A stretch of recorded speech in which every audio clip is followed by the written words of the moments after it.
everyone, it's C. I am going to make just a quick video about what I read during the month of October. I am honestly kind of tired right now. It is at night.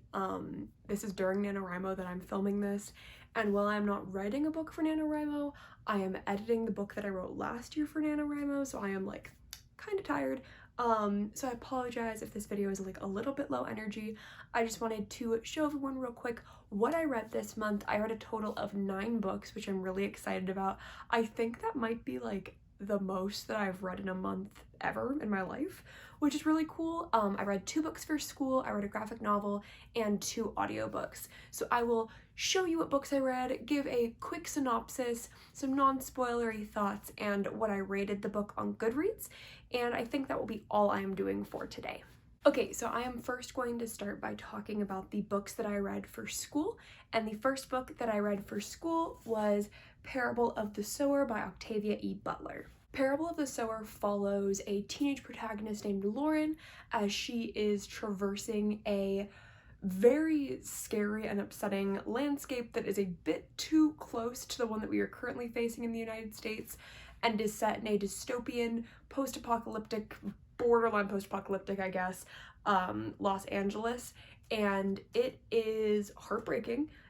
This was written in the 90s as like almost a cautionary tale of what life might turn into, and unfortunately it looks like it is a little bit close to coming true.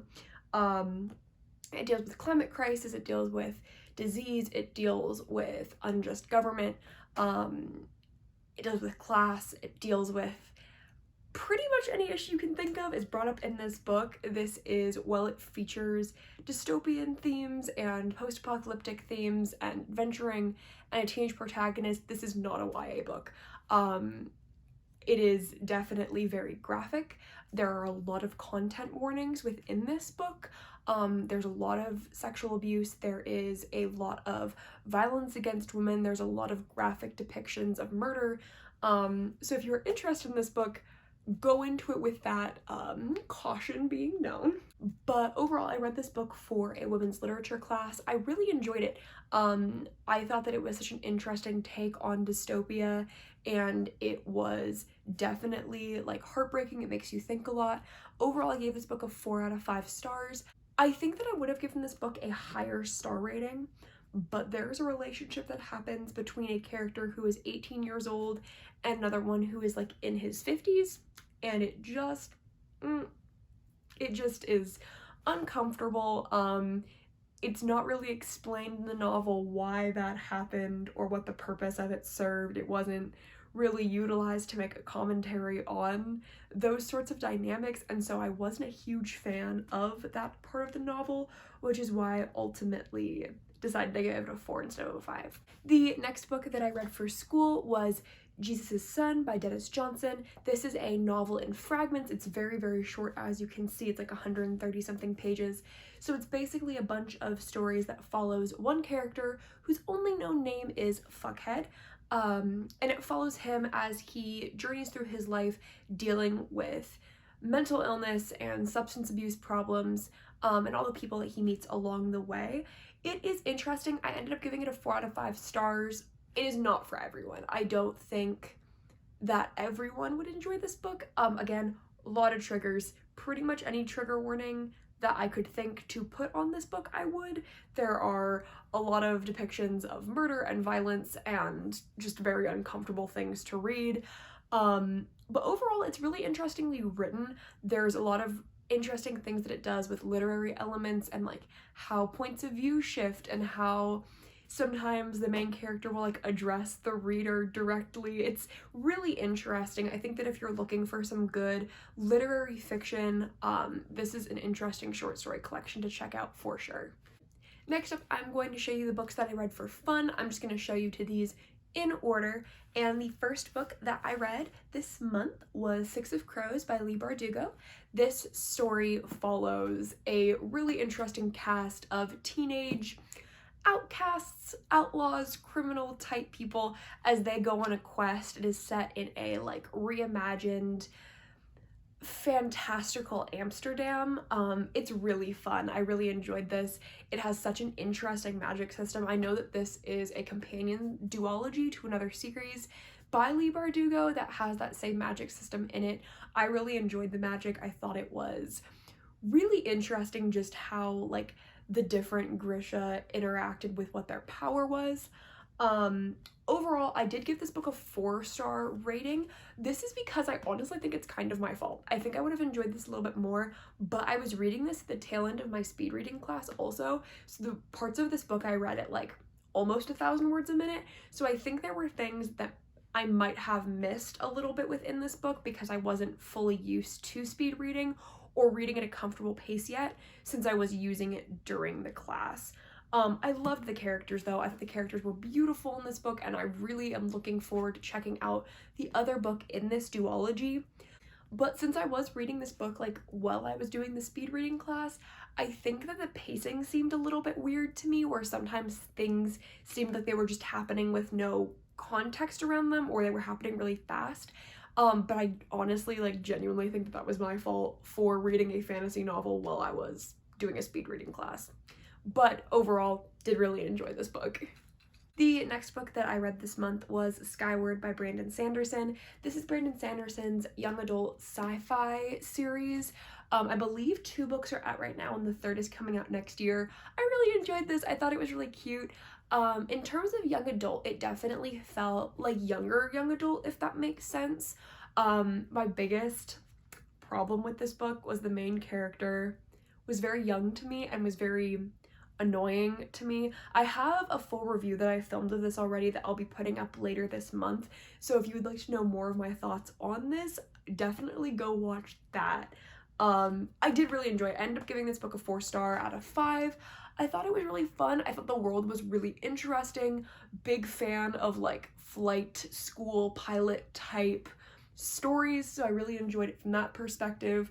I just wish that the characterization in parts would have been done a little differently, but overall I did really enjoy this. The next 2 books that I ended up reading were actually audiobooks, so I don't have physical copies of them here. I was listening to them through my library. I enjoyed both of them a lot. The first audiobook that I listened to this month was Daisy Jones and the Six by Taylor Jenkins Reid. I really enjoyed this book. I listened to it over audiobook, and I think that that really heightened my experience. Daisy Jones and the Six follows Daisy Jones and the Six, which was a rock band in the 1970s, a fictional rock band in the 1970s, and it follows their like rise to fame and then their fall from fame of why they broke up. And I like don't think that you should go into this book knowing a whole lot more than that, other than it is set in the 70s. There is a lot of drug use as a content warning for this book, but it's great. It's really, really fun. If you're into 1970s music, or if you are into that sort of style, I think it's really fun. I gave it 5 out of 5 stars. I don't know if I would have given it that many stars if I would have just read it, but the audio recording of it, I think that it has like over 30 voice actors on the whole book, and it's phenomenal. It's told through a sort of interview, like tell-all memoir, and so because of that, they're interviewing all the different people who were a part of this band and a part of this story, and so you get so many different voices. I really, really enjoyed it. The second audiobook that I listened to this month was Sadie by Courtney Summers. I loved this one also. Sadie follows a young girl whose little sister, who she's kind of been taking care of and standing in as a mother for, was murdered. So she runs away, and the story is told through like podcast form. So it's basically this guy who's making a podcast about how this girl was murdered and then her sister ran away, and then it also follows Sadie as she's going through trying to figure out what happened to her sister. It's a mystery. I don't want to say a whole lot more than that. This story also deals with childhood sexual abuse. It deals with drug use. It deals with physical abuse. Definitely look more into the content warnings if you're thinking of picking this book up. I would also recommend, if you're thinking of picking this book up, try doing the audiobook. It has, again, a full cast, and it just works. It is so interesting. I think the voice actor who plays Sadie is so talented and just captures the energy of the story. The whole time I was listening to it, I was just like on the edge of my seat, I thought it was fantastic. Getting back into the physical books that I read, the next one that I read in October was The Girl with All the Gifts by M.R. Carey.